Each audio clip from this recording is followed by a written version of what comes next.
welcome back to my channel. I'm going to do a quick run through of the MIG, the Röhr MIG-200MI. I've been using this for a little while now, so I thought it'd be a good chance to put a quick review video up of my experiences so far. Excuse me.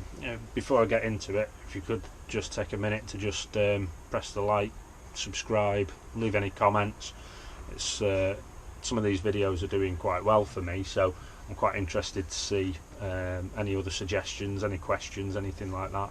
Stick them in the comments below and try and get some back and two going with people, and yeah, see if we can get my channel like going a little bit. It's doing well so far, so it's good to see that you're all interested in this one. So anyway, like I say, the Röhr MIG-200MI. Bought this off Amazon, about £300. Came pretty much as you see it. Big orange handled beastie. Comes with obviously earth connector. The pretty decent. I mean, say pretty decent.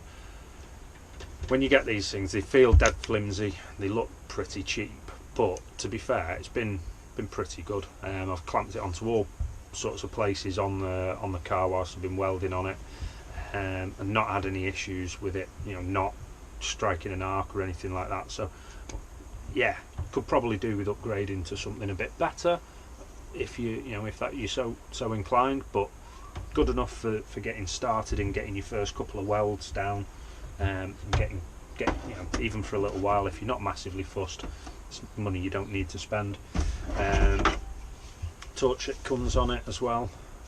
It's got like this little articulated joint at the bottom, and then the hose, cable, line, whatever. It's quite flexible. So on other welders that I've borrowed off friends and stuff, these are quite stiff and they're rigid in the bottom, so it's quite tricky to get into some of the little places, especially in engine bays, little bits and bobs. This I've had no problems. There's not been anywhere where I've sort of struggled to get in. The angle on the head's pretty good as well, and the shield at the top, you don't need a tool to get it off. Literally just pulls off. You can give you, obviously you need, for this bit, you need a little tool for getting that off. You can get, it comes with a couple of spares and a spare shroud as well. But once you've got that off, give it a quick knock on a vise or something, slide it back on, gets all the slag out, you're good to go again then. Obviously when I got it, didn't come with any welding wire, so I had to buy some welding wire separate, and it didn't come with any pipe work or a regulator for any gas bottles. I'll go through that in a second. So anyway, that's the torch. Really comfortable to use as well, good positive feel on the trigger. I'm really impressed with it, and it's a fair old length as well. You know, some of these things, they've only got like a metre or a metre and a half. I think this is like 2 metres maybe, metre and 3/4. It's plenty long enough to have the machine the other side of the engine bay, and I've been welding on the engine bay and not been worrying about pulling it off my little table or anything. So again, that's really good. Impressed with that. In the box, I've done an unboxing video you'll be able to have a look at. I'll link to it sort of down here somewhere maybe, or in a box or something. In the unboxing video you see it comes with a arc welding handle as well. Doesn't come with any arc welding rods, but comes with the handle and the lead. I've bin that off. It's in a drawer around here somewhere. I'm not doing stick welding. But I mean, again, that didn't look too bad for the cost. Comes as well with a little flimsy face shield thing that got binned. You'll see in the video that went straight in the bin because I bought myself a mask as well off Amazon. Not this one. You can sort of see hiding down here. Did I bring it in? No, I didn't bring it in. Anyway, I'll link to both these. I'll put both the Amazon links in the description, so you can have a look. The welding mask, it's self-darkening, solar charging on it, come with a battery in it, little test button to test it's working properly, a couple of spare protectors for the front visor, Good bit of kit. I'm really impressed with that. I think that was about 20 quid, something like that. So you don't need to spend masses of money on these things. Now when I was looking at this, you'll have heard me mention in other videos, there was only one guy on YouTube that I found in the UK who's done a review of this welder. That's why I'm doing these ones as well. So at least now there's two of us out there that both of us agree they're alright bits of kit, these. So you can have a search for Josh Delisle, Joshua DE space LISLE, Josh Delisle, Delisley, don't know, whichever. I'm sure I'll get a comment off him for that. Anyway, cracking video. He's a professional welder, so obviously he said it was okay, so I thought I'll take a gamble on it, and I'm really glad I did. Josh was saying in the video as well that it looks like it's like a generic welder that's then been branded with Röhr just like a brand name. They put the plastics on, package it up and send it out. As you'll see in the unboxing video, it came in quite a decent substantial box. There was no damage when I got it. I've heard and seen reviews that some people have got some damage on, like the door on the side here, the hinges are slightly wonky, or some were broken, but mine came through. It was spot on. I've not had a single issue with it, no dents, no scratches or anything. Really happy with it. With everything you get off Amazon these days, the instruction manual, it's got an English section in it. I managed to read through it all right and sort of figure out what I was doing, so it's not too bad. There are a few bits where it gets into a bit of like Chinglish, and it's the the switch on of the position upright, things like that. You can sort of muddle your way through it, but there are a few bits you think, oh yeah, Google Translate did not work well on that day. Anyway, so yeah, that's all the stuff in the box. Joshua says on his video as well that he was a bit unsure about, it comes with a standard 13 amp plug top moulded onto it. He said he was a bit unsure about how well it would work, on full power, using the 13 amp plug top, because obviously this thing says it'll use 200 amps. It won't drag that through that plug top, so he was umming and ahhing about putting a 16 or a 32 amp industrial plug top on his. Now I've used this on another project for a friend of mine, not just on the car, and had the doing MIG welding, had the voltage right up to 7, I think maybe 8.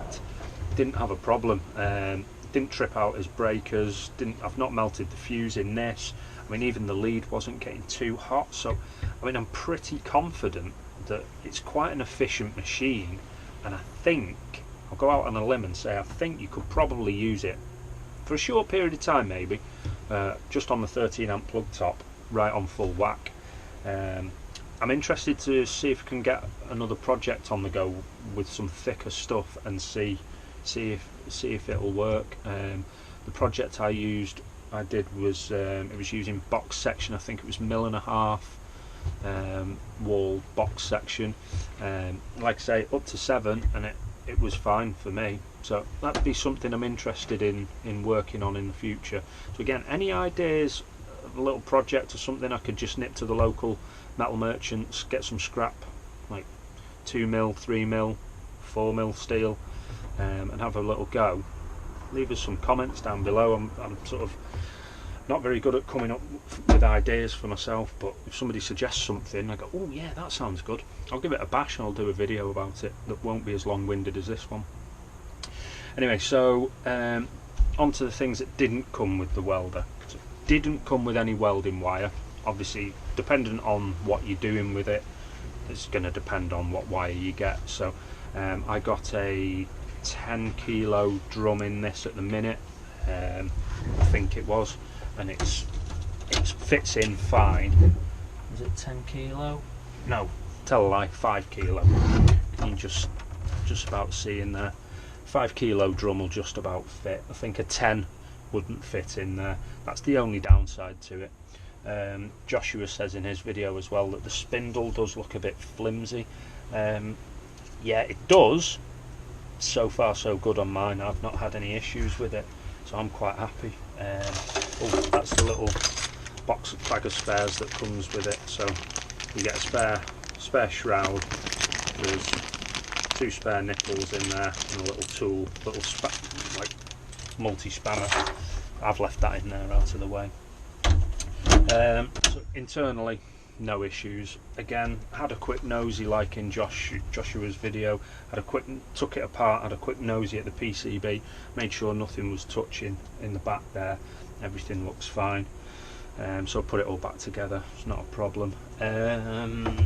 So yeah, welding wire. It's going to be down to personal preference, what you want to be using for your project. But yeah, you are looking like you're limited to a 5 kilo drum. So the other bit that I was a little bit annoyed about didn't come with was obviously any adapter or anything, any pipe work or anything for inputting the gas.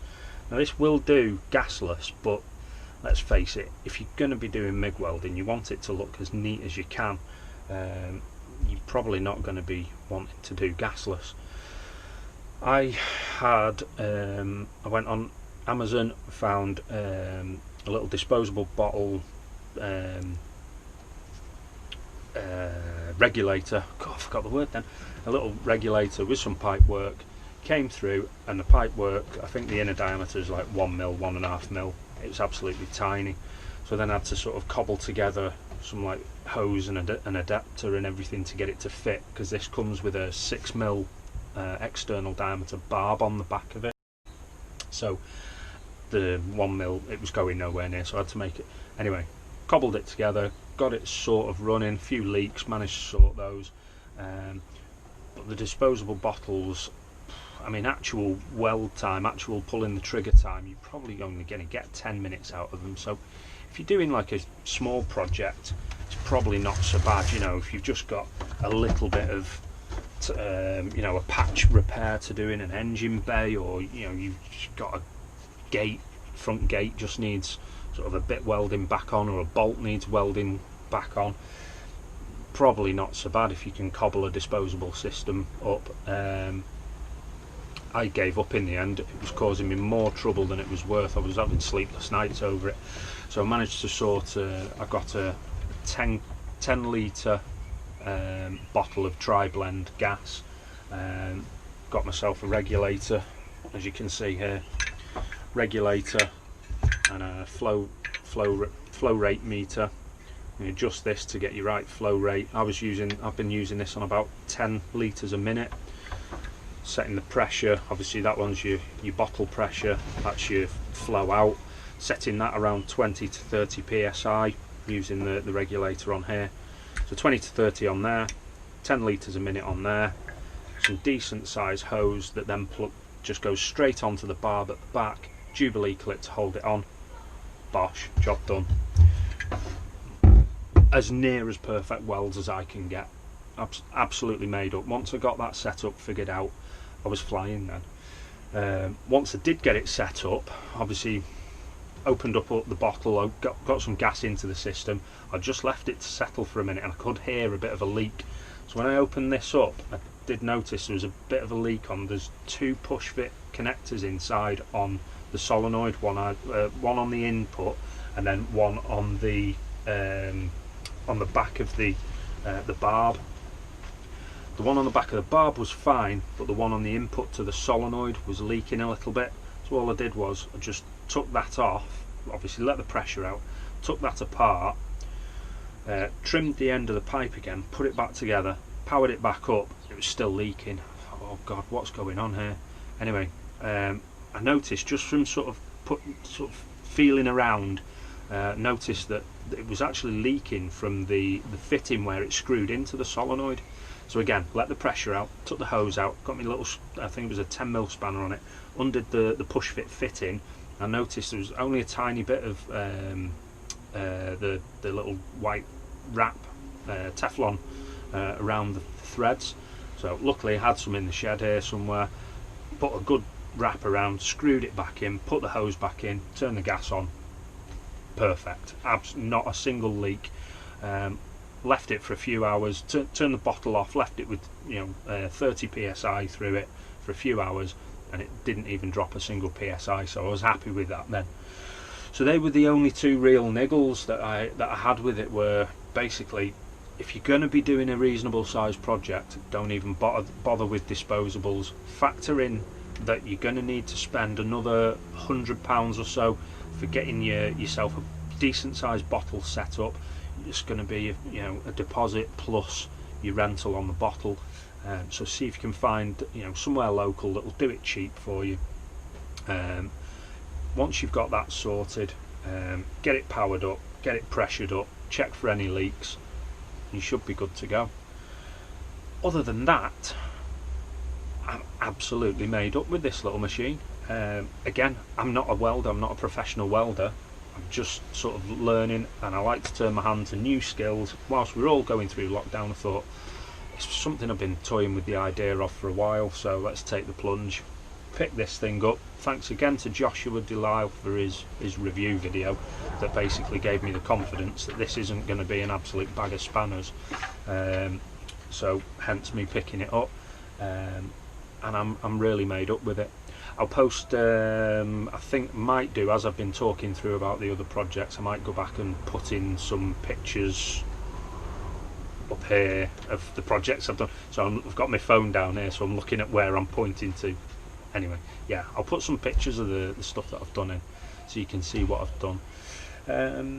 I think that's it. Any other questions, just drop us a comment. If you wouldn't mind, just give us a like, and if you would subscribe, I'd really appreciate it. I've only got like 50 odd subscribers, so it'd be nice to bump that up a little bit. Share the videos around as well. If you got some mates who thinking about getting a welder, or they've got a welder but they're a bit pigeon spattery, send them this video. Get yourselves one of these things, it'll make your welds better. Again, I'm not a professional welder, but some of the welds I've been able to do with this, I'm really impressed with. So thanks again for watching. Click like and subscribe, drop us some comments, and I'll see you hopefully in the next video, where I'll be slightly less waffly.